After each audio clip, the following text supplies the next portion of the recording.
Is this new for you, getting up early? Yeah, for comedy, yeah. Usually I'm there late. I mean, it's not late, but this is... And I'm up at 6 to work out. Wow. Don't do it. Don't recommend it. I don't recommend anybody working out that early. You know what? I listened to this audiobook by this guy David Goggins, who it's like a Navy SEAL. It's if you take inspirational books or self-help books, it's like condensed into crack. It's like smoking self-help crack. He got me waking up at 4 a.m., going to the gym. It didn't last. Oh, it can't last more than a week. I did a month. Oh, did you? Yeah, but then the whole month you're sitting there thinking, I can't wait for this month to be over. Well, so I don't have to do this. Or I don't know. I'm delirious at that time. So my body on the treadmill doesn't know. It can't resist. It's like a hostage. Yeah. It's exhausted. It runs. It doesn't know what's happening. And I'll do like Orange Theory. So today I was like on the treadmill running so fast, and I was like, I'm not even awake. I was like, I can't even feel my feet. We're just gonna go. What is Orange Theory? Some stupid. It's just some shit. You just go and do cardio for an hour. That's the Orange Theory? No. I thought it was orange. But you just go like you row and then you run. You row and then you run. And then you like do a squat. And you row and you run. And you row and you run. What's your goal? Like when will you be done? You gotta lose weight. When will you be done? When I'm shredded. That's your goal? Yeah. Losing weight. Yeah. All my friends are now on this all meat diet. All meat or all no meat? All meat. Really? Everybody I know has gone vegan when the beginning of the year. Yeah. We haven't even started the interview, by the way. Hi, Comedy 1031, it's Rosa. We got Duncan Trussell. We've been talking for like 5 minutes. Hello, welcome, by the way, to the show. Thank you for having me. Oh, yeah, I love your shirt. I love your outfit, by the way. Thank you. Do you know it's supposed to match?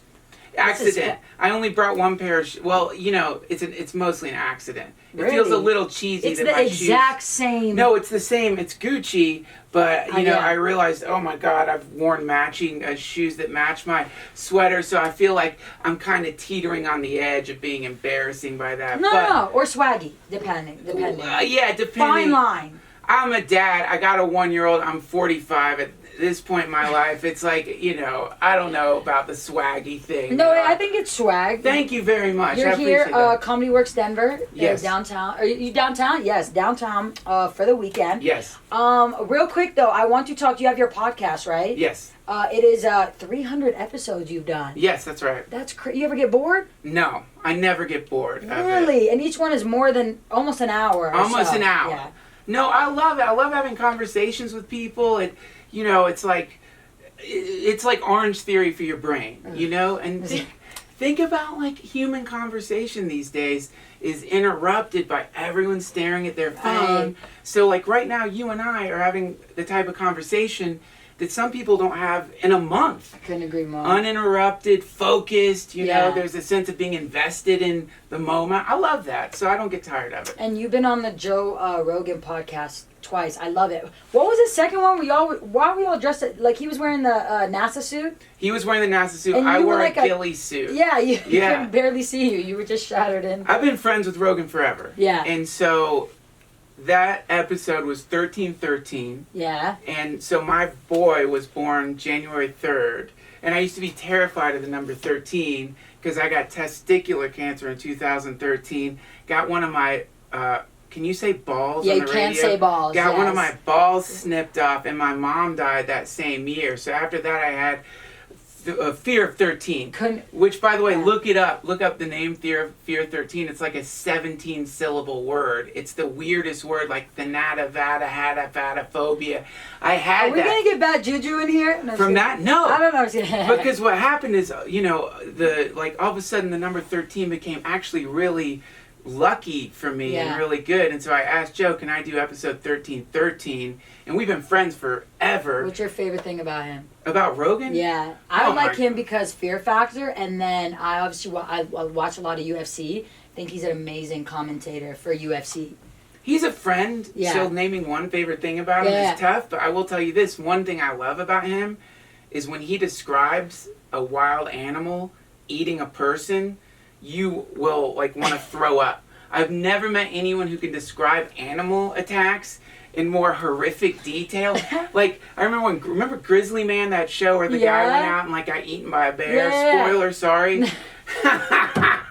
he doesn't survive, guys. I remember him we were just having some conversation stoned before a show, and he is just talking about what it must be like to be slowly eaten by a bear. And I got dizzy. Like it was... I got nauseous. Yeah, I got nauseous. Check my blood. I could feel it. He's like, in your femur bone, you hear it cracking and the bear's growling. Ugh. You're trying to get away. Your hands are covered in blood. I can't even come anywhere near as close as he did to describing that. So I love that about him. What a true talent. What a true niche talent. It's a narrate animal attack. Yeah, like he could do. There's this show I watch a lot of Animal Planet. It's called Africa's Deadliest, where basically it's like, it's like an Animal Planet, but where all the animals, like they show the attacks of them eating each other. And my parents love that shit, and I'm like, oh my god. So I'm gonna DM him one day and be like, you don't know me, but you should watch this show. It'll give you great inspiration. Oh, I bet he watches it. His Instagram is like quite often inevitably, or maybe it's his Twitter. One like of the a other random animal attack. He's he gets updates on like the newest animal attacks because suddenly he'll like tweet there'll be like a tweet of lions like wrestling an alligator for a water buffalo. Like bro, it's Tuesday morning, Joe. Come on. Joe, yeah. It's Tuesday morning. I just woke up. Yeah, but how wild we live in that kind of universe, huh? Humans are lucky. I mean, everything except us is in The Walking Dead, You go outside, look at the way animals act. They act like you would act in a zombie apocalypse. They're always running and darting and hiding because at any second they could get killed and nothing's going to happen. There's no court. There's no animal court. There's no Nancy Grace exploring murdered squirrels. There's no Judge Judy. Yeah. But anyway, I want to talk about, I want to detour to you wrote for Funny or Die, right? Yeah. Funny or Die, and I want also, and you work with like Mad TV, Curb Your Enthusiasm. What was your favorite part? Because that's like a legendary show. Well, Curb Your Enthusiasm, that came about when I was a broke comic, and Jeff Garland had just befriended me at the Comedy Store, and I was actually helping him with his website. And he knew I was completely broke. Someone dropped out of Curb, and then Garland called me up one night and was like, you want to be on Curb Your Enthusiasm tomorrow? Oh. That's exactly my reaction. I got goosebumps. That's dope. It was crazy. So of course I said yes. And then we got there. Larry David made me shave my beard. I had to shave my beard. What a dick. If it was anybody but Larry David, I know. I might cut a pinky off for that man, Bro, take my whole arm. What do you want from me? This is my strong arm, too. Take my strong arm. My Orange Theory arm. But yeah, it was, that's one of the cool things about the Comedy Store where I work out is that it's a real community of comics and everybody kind of helps each other out, and there's something really beautiful about that. And you also did like Adventure Time, too. But what I like about your comedy is when you tell a story, you always have things like animated with it. Like a lot of your stories are about like your trips and stuff. Yes. And you just had one. What is it, like the Tale of the Trip? It came out literally last night. I don't even know you've seen it. Oh, it did. Yeah. And you talked about how you went on a date and you took acid. I think what was it? You took something. You were tripping on a date and then you saw Bigfoot. Oh. And you didn't want to tell her you saw Bigfoot. Oh wow! The funny thing about it is, I remember on Tales from the Trip, I told a few stories. Yeah. And it's interesting to hear the ones they picked. The penis envy. Oh, okay, yeah. The mushrooms. It's a mushroom story. It wasn't Bigfoot. I saw a little gnome. And yeah, and to me, it's an embarrassing story in the sense that when you hear people lying about taking psychedelics, they'll be like, I saw a dragon, man. Yeah. And I'd always roll my eyes when people had said that. But then I had taken so many mushrooms. So your hands were like gone. You looked. Well, they were like spaghettified. They were they were like rolling out into the mattress, and this was going to just be what I was hoping would be like a nice date. Right. But I'm like melting into... And you don't want to tell her, and you're like, No. I know she's texting her friend, like, this high guy. Like, I went on a date with another high guy. You're sitting there like, no, I'm not. Well, she was like high too. So she was laughing at trees. The thing that was embarrassing is like this whole time I've been mansplaining her about mushrooms and like, so this might happen. And if it does, don't worry. I'm going to be there for you. Have some water. I'm going to be your caretaker. Meanwhile, I'm like freaking out and she's having the best trip breaking out ever. And sweat and shit. Like yeah, exactly. So I was just embarrassed. I deserved it. I had all this hubris about taking mushrooms and it was a very challenging trip. What has been your worst trip of all time? Wow, that's a great question. Thanks. The worst trip I ever had was I did ketamine at Burning Man. And have you ever tried ketamine before? No, but I want to go to Burning Man. Is it lit? Is it everything? Come with us. Cool? Come to our camp, the Enchanted Booty Forest. You will love it. It's the best. Is it? You will be in heaven. I hear there's like supermodels walking around everywhere. Everybody's like in bandanas to stop the dust from getting in you. But I'm ready to like wild out on bikes and shit and like just go crazy. If you go on the wrong Instagram, that's what you see. The supermodels and all that. Right. That's one small representation of what it is. It's much more than that. See what Instagram does to us kids? Yeah. You see what it does? Look at me. Well, I mean, you can't. How do you capture Burning Man? It's like it's 70,000 people. It becomes the largest city in Nevada every year, and so there's so many different weird things going on there that it's impossible to even describe the event itself because it's it's life changing. It is life changing. I mean, that's one of the things they say is don't make any big life decisions 2 months after Burning Man, because if you do, you're going to do something. Don't move to wherever. Don't get the face tattoo. Don't quit your job. Yeah. Just give it a little bit. Stop cutting your jeans. And But you do kind of see the possibility for humanity, and it's really beautiful to see whoa, this is a way we could live, because once you go there, you can't buy anything except coffee and ice. So everything is traded. I hear you. I watch a lot of YouTube videos about it. Love it. I want to go one day. You're coming. 100%. This summer.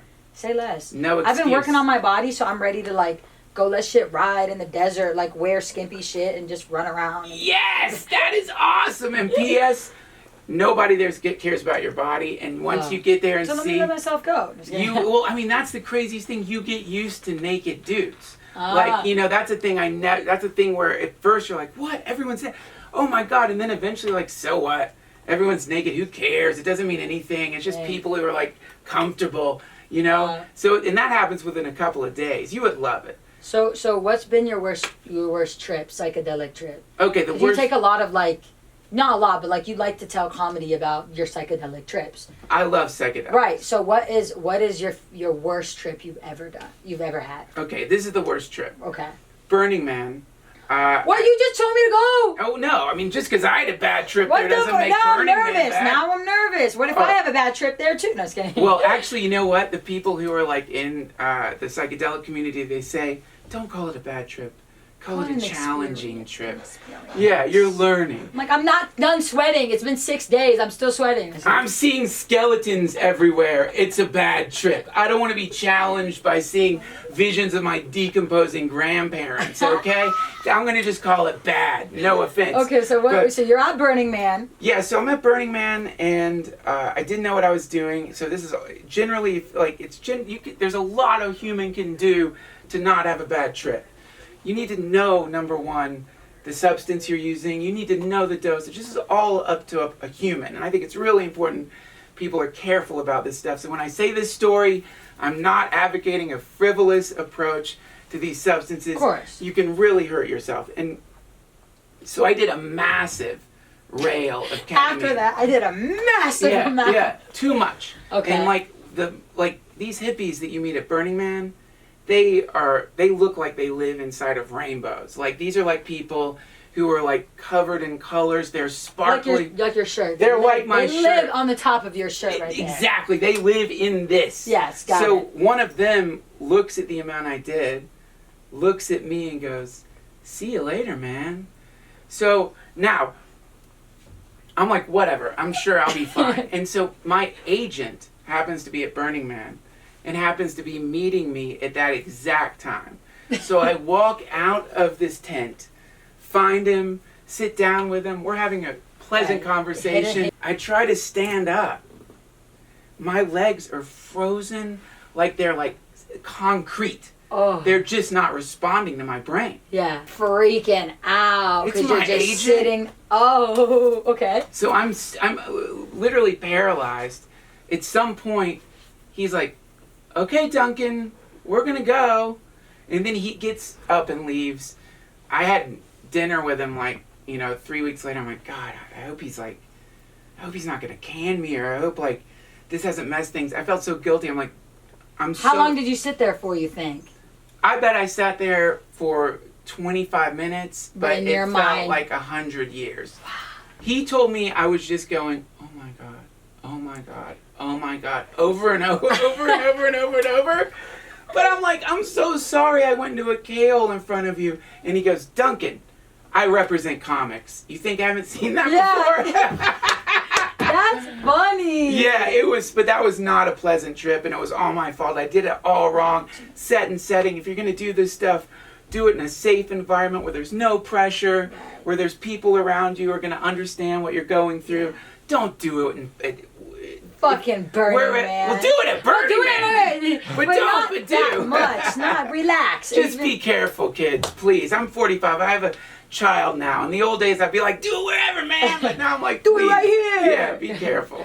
But anyway, so you're here at Comedy Works, Denver. Thank you so much. Do you tell on stage about your worst trips too? You know what? I do. Or what can they expect from your show? Like, from my show? Yeah, what do you tell in your show? Well, you know, my idea is to like create a transcendent experience. Hopefully, like if we can all commune together, one of us maybe will achieve pure realization and then create a new age of peace on the planet. So my goal is to, as much as possible, try to inspire a messiah. My hope is that the next messiah is born in the audience of one of my shows. Dope. So that's what we go for there. Well, thank you for coming Classic comedy.